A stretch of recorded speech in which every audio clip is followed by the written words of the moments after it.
Bro, you know what a paradox is? No. In a snake? Do you know what it means? Like, you've never seen a paradox snake? Oh. So this snake and another snake, right? Like the banana, George. You would see the pink right here type. That's a paradox. Instead of it being a leopard banana, like as in, so pink snake with this pattern, or this. In little blotches, though, like birthmarks on a snake. That's so paradox, though. It's a natural phenomenon, right? Uh-huh. So today we're in the car, and apparently this has been posted for a couple of weeks now on Instagram. A breeder posted one of his paradox snakes. What was the pairing? Ivory and... I forgot. Let's say yellow belly. I don't know. It was a... I don't want to say insignificant, no such thing, but there was a gene where the two together wouldn't have made that great of a difference had it just not had the paradox in it, right? So the snake maybe would have sold for like 200 at best on Morph Market, but because it had this paradox pattern in it, the guy posted it on Morph Market for $12.50. A customer who I think is likely a breeder, because I don't know, before we were doing this, did you know about genes and snakes? If you were going to buy a snake, would you have thought? No. About, I didn't. BJ was the only thing I knew about. Right. And I think that's common, but I also think that there's people who might know about something like Morph Market, or even as we've learned, like PetSmart. BJ being a normal. Right. So a place like PetSmart, right, they have what they call fancy snakes. So that's how we bought Morrow, not knowing genetically what he was because we were unsure, but knowing now that we bought a banana, he probably would have been priced differently on Morph Market. But I think people see them and buy them for what they look like. This guy went in on the breeder saying that genetically the snake wasn't worth it and that he was basically price gouging because of it having a paradox pattern, which isn't something that can be passed on. That's like a natural phenomenon. It's not like genetic. You can't give it to babies. It just happens. Mm-hmm. Do you believe that? That if we were... Do you think that people do that? I don't know how to word it the right way. So if we had a paradox, we might get one in our whole time of breeding, really ever. Do you mark them up? Is there a limit to how you mark them up? Do you think it's based on what they look like? Like, Lo, you have a picture? Yeah. Show him the...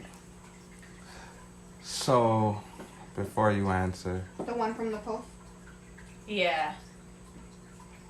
I had some mixed feelings about it in general. Like, just go ahead, look at it real This is the quick. picture. So it would... And I would rather you see a more simpler version of a paradox to really understand. Yeah, that has a lot of paradox in What's it, your thoughts? actually. What's your thought on that snake? That snake cold. Yeah. So do you understand what the paradox is? Yeah, but seeing the snake, I would automatically be like, that's a $1,200 snake. Okay. $1,300 snake. Right. See, and this is, I guess, my issue with it. And I don't know. It's a matter of, It could be right and wrong. like, yeah, like, what did it take you to make that snake, right? Yeah. There is like not necessarily a such thing as luck, but it's like, how do you value certain? I feel me not knowing different genes, everything, me seeing this snake, and it'd be like, oh, that's a $1,200 snake, and I had it, I would buy it. But me knowing that genes and woo, you know what I'm saying, what everything is, I'd probably be like, yeah, you overpricing it. So do you... No, so check it out. How about if you made the snake? So if you had two BJ and a George, normal, pretty much snakes, you know, first off, how much you pay for these animals. Mm-hmm. You know that you producing that snake was pretty much luck. It was it doesn't, you can't produce it, you can't continue to produce it. It's a, what do they call it? Not a trait or a It's gene. a anomaly, maybe even. Yeah, it is. You know what that means, anomaly? So let me. It's like getting struck by lightning, right? Okay. It rarely happens. You know what I'm saying? So it's a matter of, I look at it as your values, really, at the end of the day. I know if I took these two animals and I produced that animal, how would I feel about the price that I put on that animal? You know what I'm saying? I understand personally that's a one-of-a-kind snake. So how would you know that you can't breed that snake to get another snake that look like that? How would you know by it being a baby? Because Right. paradox doesn't, that's exactly the point, is it's not genetic. It's like, that's like taking Winnie Harlow, the model that has the birth defects all over her body, and saying that she would pass that on to a child. She won't. It's a skin discoloration that she was born with. Those are birthmarks. You don't pass on birthmarks. They're not genetic.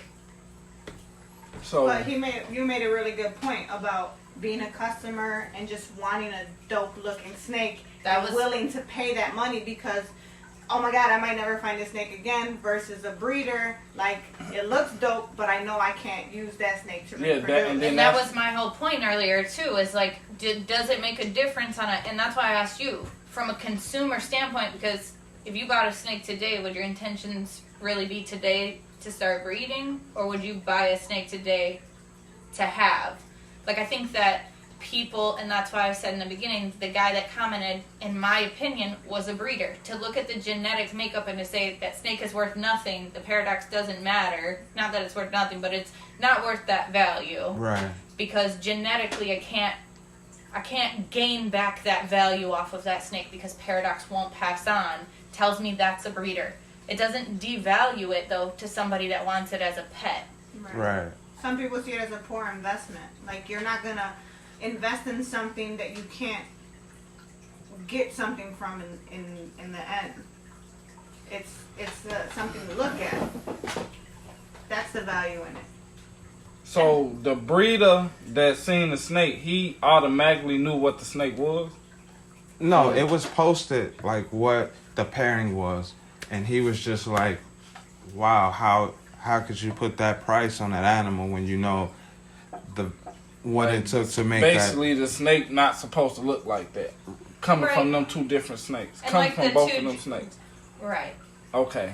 That'd Okay. be it, just like he said, like us pairing BJ and And getting a and snake George, like that, and, then like, getting all the just a- other snakes is the this, normal looking, the normal, like okay. that." the you know rest what of the I'm saying? clutch, maybe if it had 6 eggs, the other 5 of them are maybe worth $150, $200. The entire It's- life of that animal, it's- you will only produce that one animal. It'll be hard because it'll be another. It won't be another animal that look like this. So that's where I guess the price comes in at. You know what I'm saying? But Yeah. and that's where I say, me personally, I wanna how try would that. I feel about putting a high price on, you know what I'm saying, something that I know I didn't make on purpose? 1, 2, it's luck, and 3, it's just Right, like you mentioned earlier, how it could be two morphs that are really not valued as much, but just because it has a paradox, it increases the value. So as a breeder, you're like, well, I really don't want to breed that because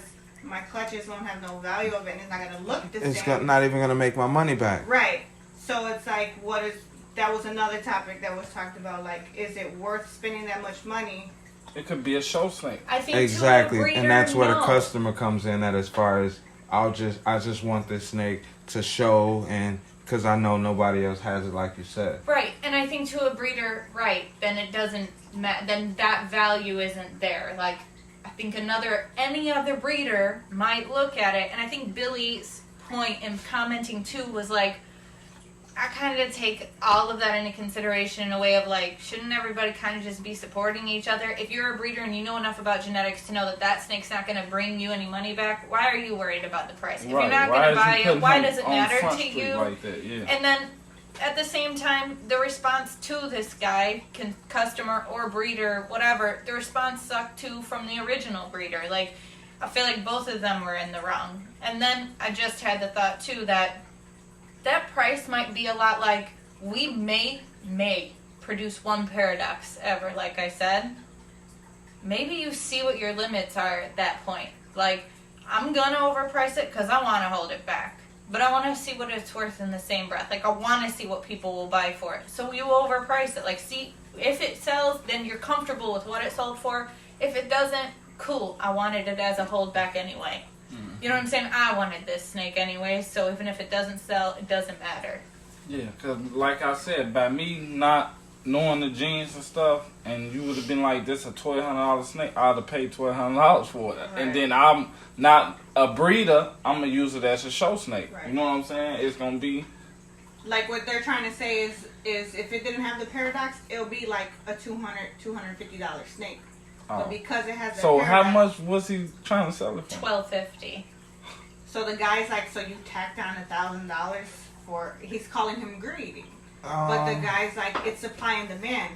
Like, basically, show me this snake somewhere else, and how much are they selling it for? And he's basically like, you can't right now. There's not another one. But that was what I was about to say. There are other paradox snakes. That hold a higher value genetically. Yeah. For a lot less money. Exactly right. Agreed. I also think that when it comes to return on investment, if you're in this business and you're spending high dollar amounts, unless it's like some phenomenally exclusive gene that's brand new, you're an idiot. I mean, and like, just honestly, you want to be able to have a return on your investment. You want to be able to stack genes that you know are going to bring in more money than what you paid for the parents. Like, we have genes in here that we paid next to nothing for, looking back on it, that could produce clutches that go over the you top. Can look at it like this. Like, it's not even with snakes. It's with probably any animal. Any animal, dog, cat, you know, lizards. Yep. It's the same thing. You can overprice it, or you can, you know what I'm saying? Like, I know I'll never see another dog with this patch on his owl, that patch on his chest. I think breeders, and this is my opinion, I feel like breeders overprice what they put into the animals, what they put into it at times. The background to that, you mean like time, money. All of it. I feel like it's a matter of, okay, I've heard this actually before too. It's like a matter of not only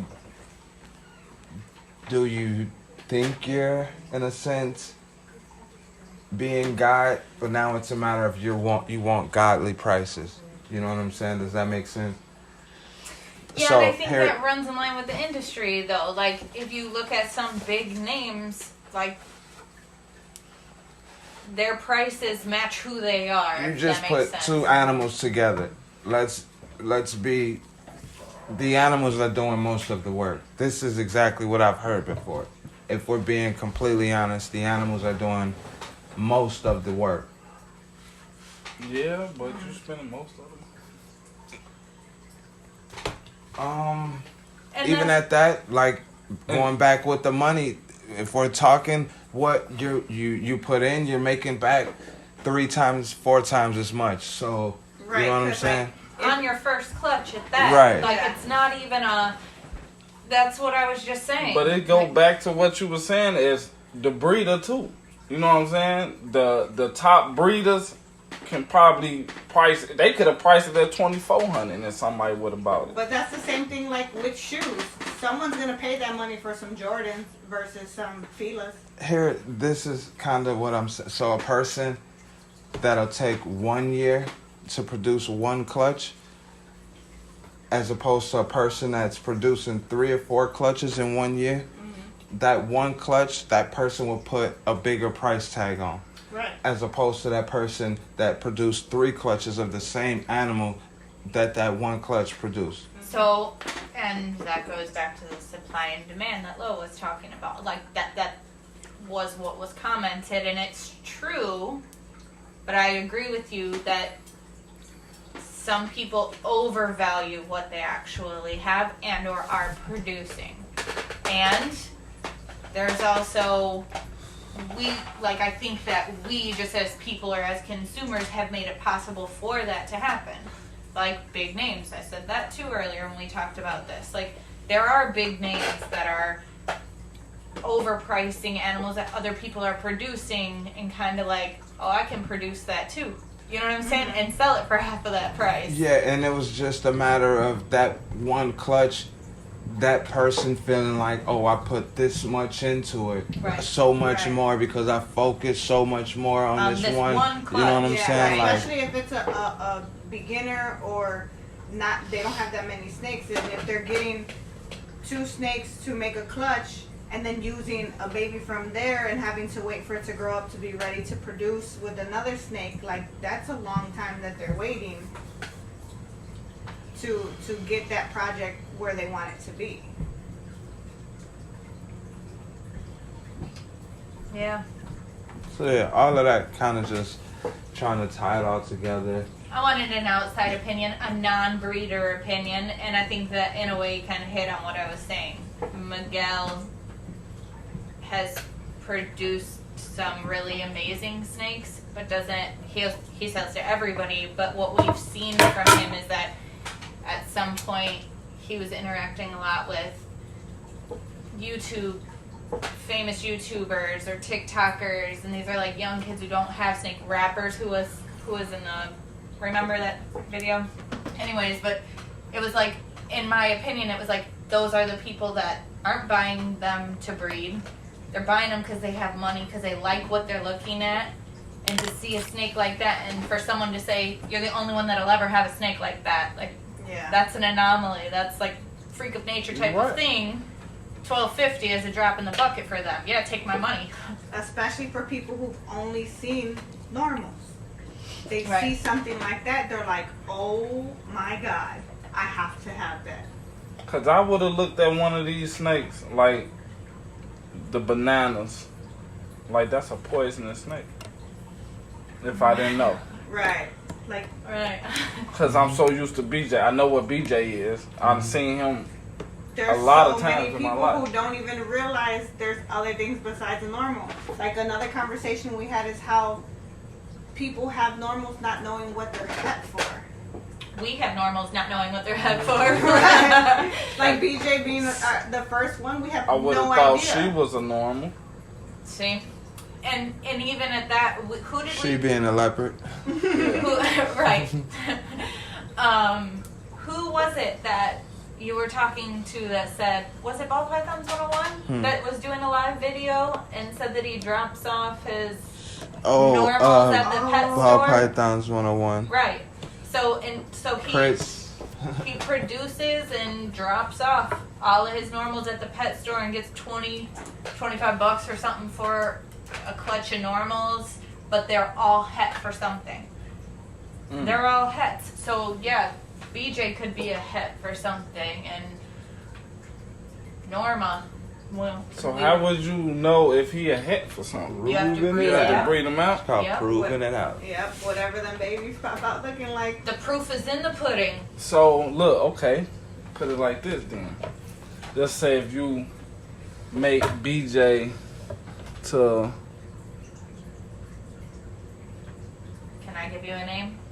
I'll like that. Rachel pied. I feel like there's some obvious hets that would happen. So Rachel being pied, Sarabi, clown.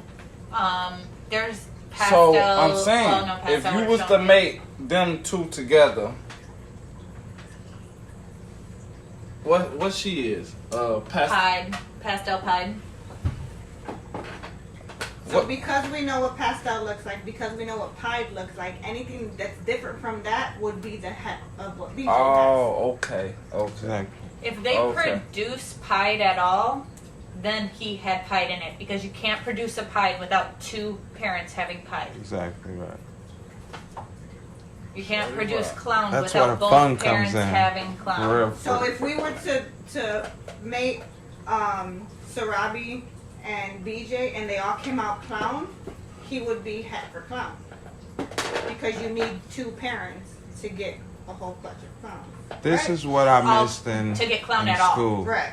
The whole squares and if your mom had blue eyes and blonde hair, I was Yeah, like, I missed all that. but We should have all it paid all attention. came full circle when I got into this. It was that only was the fun first because I thing knew I how to started solve the problem. listening to. So I swear I seen somebody in high school that looked just like me. Stupid. It's your doppelganger. Well, But no, that's crazy. I didn't know that.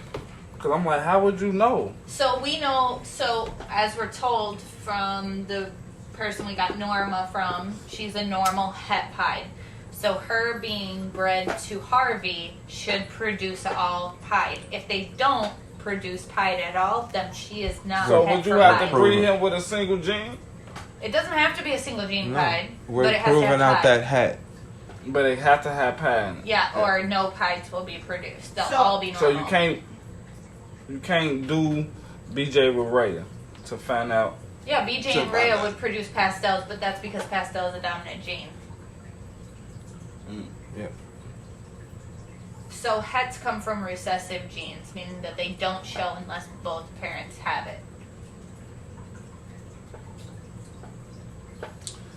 so even if they have a percentage, like if they're only like 33%, No, then you would 33% of your you'd have clutch is a smaller possibility for chance. pied. Yeah, We could have been doing this since high school. right. We missed our calling I a long swear to time ago, God. but we're catching up. We're catching up. As they say it right now, is the perfect time to get into it. If we don't give our kids this advice right now, so they can take advantage I of it. promise you. Who's learning genetics in school? Wow. I'm like, how would you even fan? Okay.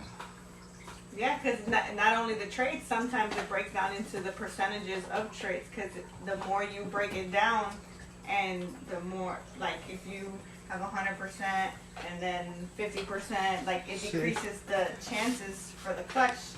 And I'll be honest. I'll be completely honest. I know I'm not the only one who be like,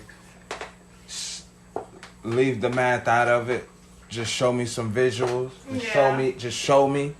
Yeah, it just. I'll let me cut the some odds eggs are or let just- some eggs hatch and see what I got going on and know what I'm looking at and what I'm not seeing. So what I know is inside one of them. You know what I'm saying? Like, I think it's all about the possibility of what it is. yeah. Like, it, and I think that the only reason that there is numbers is so that someone doesn't say, if you know that a parent had it or was het for it, but the odds are decreased because it's not showing in the animal, it's about disclosure. You might not produce that Yeah. gene from this animal, but it has it. One of the parents had it, at least, you know, even if they were only het for it.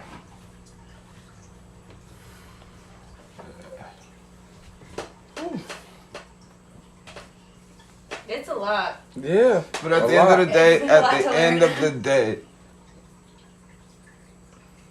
it's all about what it should have started from. I'm saying, like, for me personally, Producing what you love. it's the love of the animals Yeah. and producing more of what you love to spread what you producing to people who love what they're seeing. If that so it's like all right, like I told Danny, it's a matter of, so if somebody comes to me and I just feel and see that they have that same love that I have for that animal, at the end of the day, I want to do whatever I can to make sure they get this animal, because I know how I felt and what I went through and didn't, To get animals. you know what I'm saying, right. want to go through to get that animal And some at the end of the day. And some of, like, the best advice, and I think that we still hear it sometimes in videos, but we've heard it from a couple of different people, was just produce what you like what you love, what you see in the animals, whether that's clown. You want to just only produce clown and work on clown projects, then just produce that. That's what you love. Then put all your focus in that, put your passion into that, and produce what you love to look at. Because at the end of the day, it's about what you're doing, what you want. And really, The same why I kept asking him, what do you really want to, what was your first, I know you want to do everything, but. And if I produce it once, I can produce it again.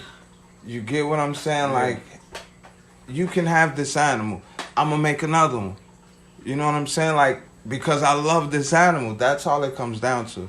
Every animal, like, I scroll on Instagram and I swear, I promise, it's like every animal I see, I want.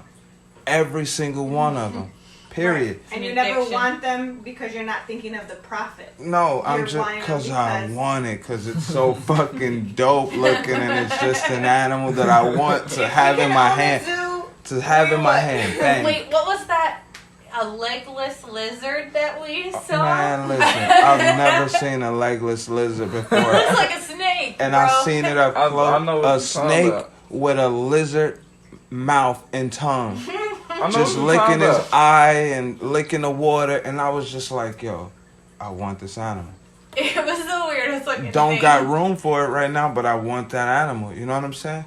So, and then to Mike's point too about being a breeder and like seeing someone else's interest in it, and I don't know that it correlates wholeheartedly, but my experience in getting Treat, our female red Tegu, was probably the best purchasing experience. That I think that if they had been involved in it, it wouldn't have been a surprise that we all would have had.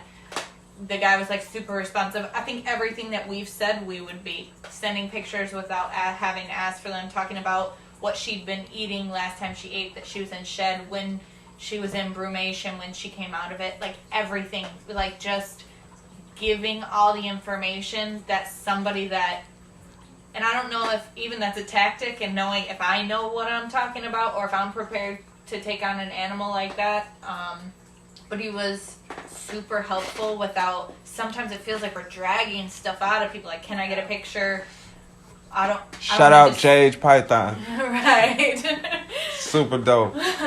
You know, so it's like just all of, just, I don't know, we've been through a lot in getting all of the animals that we have here, you know. He was one of the most recent ones that we got an animal from. Mm-hmm. And yeah, we follow him, and he's just a super dope ass dude.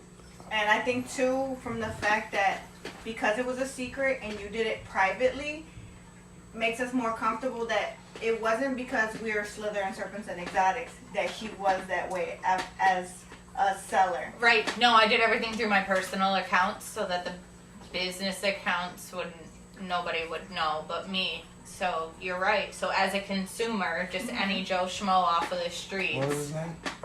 You don't remember? I do. It was Josh's Exotic Reptiles. I do want to shout it out. Hold on, let me find it. And I think that's makes somebody so much better, because there are people out there, not even in just the snake business, but as business people that go further for somebody who think they're gonna get more. His name is Josh Ortiz. And he's with Herptofauna Reptiles. Gotcha. Yeah, so he owns Herptofauna. Josh Ortiz. Big shout out. Thank you. Word. We love her. Yeah, it's just this. Everything is always a learning experience, and it's how you take it. And always. Bro, luckily for you, you won't ever have to deal with that, because we have every reptile you'll ever buy being produced here at Slither and Serpents and Exotics.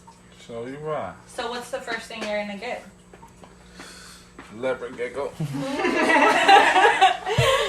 won't back down off Very that dangerous animal. He said a blood python. Leopard gecko. That's what he said. A blood python. exactly what I want. He wants a rogue. Nah. Y'all can have that snake forever in life. Like, She's one of a kind. she need her own room. Did you hear Mike say that he's gonna go ahead and breed her this season when it comes up? Oh Look, my God. he's making a note. It probably says, "Shut up, Danny." Oh, like that. Keep our secrets. I can't read his handwriting. We're He all has the best patiently writing. waiting. So I can't tell you what it's even saying. Anyways. Just writing the next animal that I wanted to get. Still to be seen.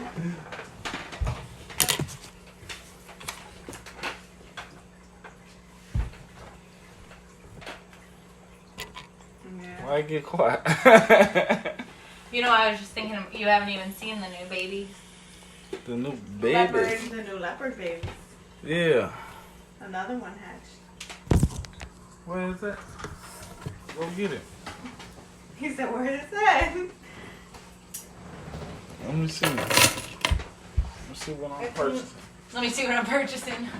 Is down here already or over here?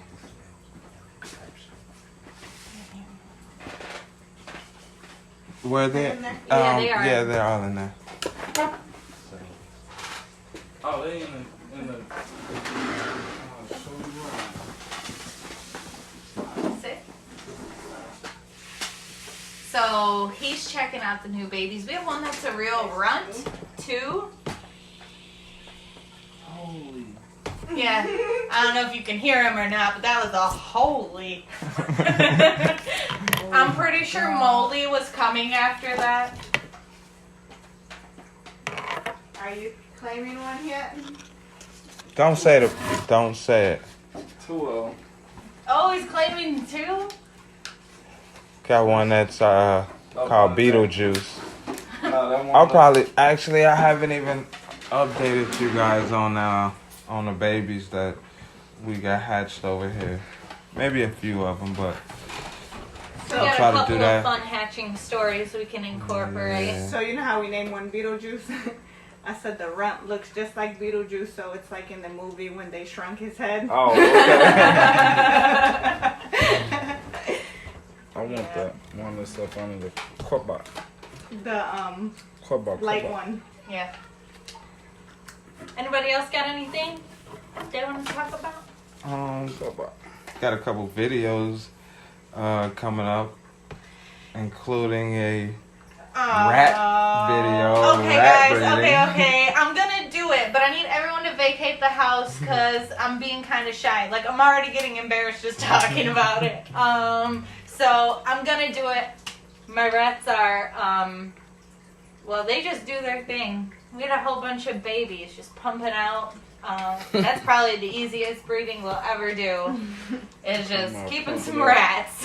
She talking about pump it out. So they are. They took So- turns each day. So yeah, I'm gonna get it together, and I'll get something up on the YouTube channel.